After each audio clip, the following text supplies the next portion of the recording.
Половина од своето великденско послание митрополитот Преспанско-Пелагониски господин Петар го посвети на предстојните избори, но изборот кој човек го има во животот. Тој рече дека во Македонија во оваа воскресенска седмица ќе се избира претседател на државата и пратеници во парламентот, на кои им укажа да не ги запоставуваат духовните, културните, националните вредности. Граѓаните пак ги предупреди да внимаваат кому ќе го дадат својот глас на престојните избори, за да не се случи, како што рече слепец слепи да води. Иако рече убеден дека народот е мудар и знае да направи правилен избор, сепак ги потсети гласачите дека во спротивно тие ќе бидат виновни пред својата совест.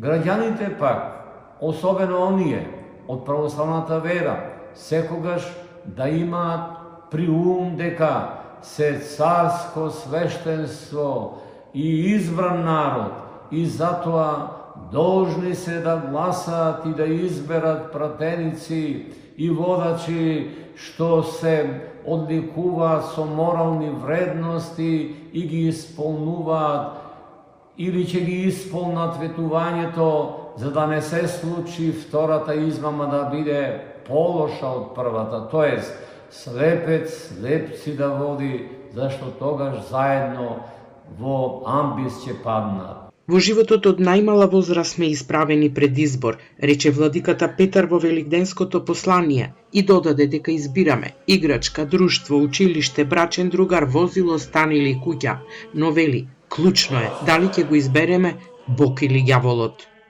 Одлуката е само наша, затоа да направиме вистински избор меѓу доброто и злото, меѓу Бога и ѓаволот, прифаќајќи ги доброто и Бога, отфрлувајќи го злото и ѓаволот. Ако го направиме тој избор, ние навистина ќе бидеме слободни, бидејќи нема да му робуваме на злото и ѓаволот. Владиката не спомена ниту име, ниту партија. Познат е по својот став дека црквата не ја нарушува секуларноста ако свештенството ги искаже своите политички погледи. Тој знае со своите изјави да предизвика реакции во јавноста. Па така на панихида за смртта на војводата Методија Патче ја запеа песната "Послушајте патриоти", а можеше да се види и на протести на опозицијата.